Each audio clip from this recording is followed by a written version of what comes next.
Thank you. So I'm just going to be very brief and raise a few points. I was at a conference last week in Warsaw, and it was focused on the empowerment of Roma women. And there were Roma women activists from throughout Europe at the conference, and some of the issues they were raising really struck me, so I might share a bit of that with you. What was interesting is the first day of the conference was civil society speaking about issues, and we were trying to prep for the next day, which was meeting with government delegates, and we were trying to, kind of lobby, I suppose. And the question that the government delegates, or what was being raised, was how to empower Roma women. So the first day, sitting with the Roma activists, what was immediately noticeable was this huge frustration. Everybody going, do we have to tell them again? We've raised these points a million times. How to empower Roma women is actually really about tackling the policies that states have designed that marginalise Roma women. So, for example, a woman from France was saying, well, at the moment there are thousands of Roma have been forcibly evicted from their accommodation, and there's collective expulsions taking place on a mass level. And then you ask the question, how do you empower Roma women? So there was a real sense of frustration.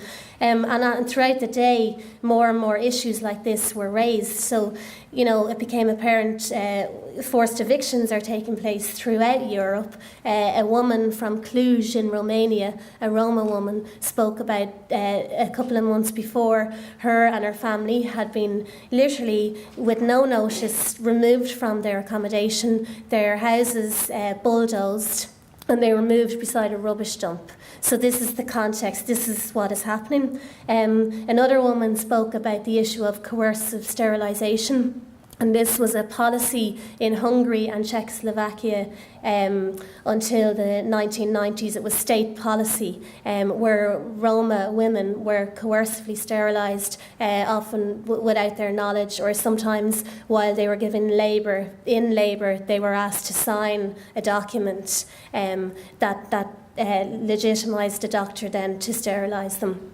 It was really, to hear women speaking about those personal experiences was so devastating. And then what was even more, I suppose, when they spoke about now, was the fact that, for example, the Czech government have formally apologised but have given no reparations to the women. And so a lot of women still have ongoing health difficulties and so on, but there is no respect and there's no compensation. Other issues that were raised were issues around segregated education, and I know travellers in Ireland will have had experience of that as well. And for example, the Czech Republic was a country that was highlighted where Roma are very often placed in schools with children with intellectual disabilities, despite them not having such disabilities. And then I suppose another issue was the fear, and a lot of Roma women spoke about vigilante attacks that are happening throughout Europe, and they were very clear there are neo-Nazi movements throughout Europe orchestrating violence against Roma, such as arson attacks on families while they're sleeping. But they were also very clear this is not just vigilantes. This is the group, the Residents Association that get together, apparently, very law-abiding people in Marseille just this week. Residents got together and they forcibly removed a Roma settlement, Roma people from a settlement, and burnt it down. So, this is the context in which then we're talking about Roma women's empowerment. And what the Roma activists were really clear about saying was, very often when people talk about gender equality and Roma, they start to talk about issues internal, so-called internal to the Roma community. And the women were very frustrated by this because they were saying, well, they were asking the question, first of all, what does it mean to have gender equality between Roma men and Roma women in the context of oppression, in the context of poverty, in the context of racism? And then they they were making the point very clearly that the experiences of Roma women have to be seen in the context of patriarchal structures, but as they intersect with structures of class oppression and structures of racism. And they were making the point that this is a less convenient analysis sometimes for non-Roma people, because then we have to think about our own involvement in Roma oppression, and the state has to consider its clear involvement in Roma oppression. So just to, I know Monica, in the context of Ireland and Roma's experience in Ireland, was going to raise issues around the habitual residence condition. So again, when we talk about state policies that oppress and exclude Roma, this is a very good example. So the habitual residence condition is a social welfare restriction in Ireland, and the nuts and bolts of it is you have to meet particular criteria in order to qualify for social welfare. And if we even just take one criteria of that, you can see how it impacts on Roma in particular. One element of habitual residency is clarifying your work pattern and your work record. So, I mean, for example, we've talked about segregated education, so that is going to have a serious impact on your ability to find work. Racism in the workplace, again, a huge issue in Ireland. Until recently in Ireland, Roma from Romania and Bulgaria needed work permits to get a job, which effectively excluded them from work. So now when a Roma person presents at social welfare and has to talk about their work record, you can see there are lots of factors that are mitigating against them. And it's also very gendered in the context of where a woman may be caring for children, and then she's asked, it's apparently that work is not valued and not considered work. And one of the questions on the habitual residence guidelines is the person's future ability to find work. And again, it's very, the supposition then goes along, well, what is the Roma woman's future possibilities of finding work? So this is a huge issue, and from Pave Point's experience and from Roma women who call into Pave Point, these are the issues that are being raised, and it's state policy.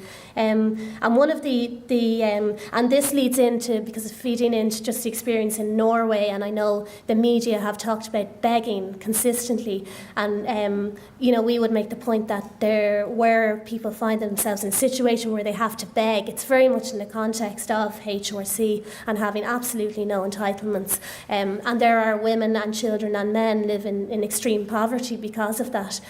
We've spoken to social workers who have said they feel they have no option but to take children into care in order that they can just access basic health care in Ireland today. It's really shocking stuff. So just to kind of wrap up, one of the issues that Pave Point is working on is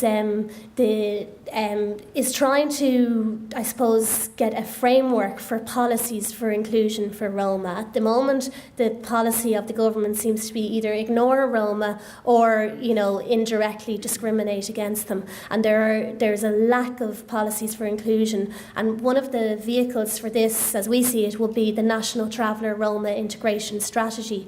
And this is a strategy that the Irish government were to develop because of the EU Commission. The EU Commission have developed a framework document that says that every member state has to develop a national strategy. So Ireland have written their national strategy. It is completely inadequate. There is zero gender analysis in it, even though the European Commission have been quite clear that the strategy has to abide by the common basic principles on Roma inclusion, which have a gender dimension to it. But this is ignored. Roma are really not so visible in the strategy. The strategy has no goals, no targets, no timeframes, no indicators, no monitoring and evaluation. Someone spoke about a similar, other strategies are as bad in other countries, unfortunately, and someone said the strategy can't fail because there's nothing to measure to know if it fails, but that's exactly why it has failed, so it's just it's nonsensical. So we are calling on the government to develop a comprehensive progressive strategy with the active participation of travellers and Roma, and we have a briefing note on it I've just left at the back of the table. So it would be really great if anyone in forums that you're in could be aware of the points that we're making and maybe support them, because we do see that as really, really important, and maybe a vehicle that we can use to push for Roma rights. And then I suppose the last comment I'd just make is that one of the issues in Warsaw that a lot of the Roma activists raised was that they felt that oftentimes their priorities, their experiences weren't reflected in the mainstream women's movement. And I think it's very clear, even from this conference today, that there's there's an impetus to try and remedy this in Ireland and to ensure that Roma perspectives are included. But I suppose it's a challenge for all of us to make sure that the sidelining that Roma have felt throughout Europe isn't embodied in our own civil society as well. So, thank you.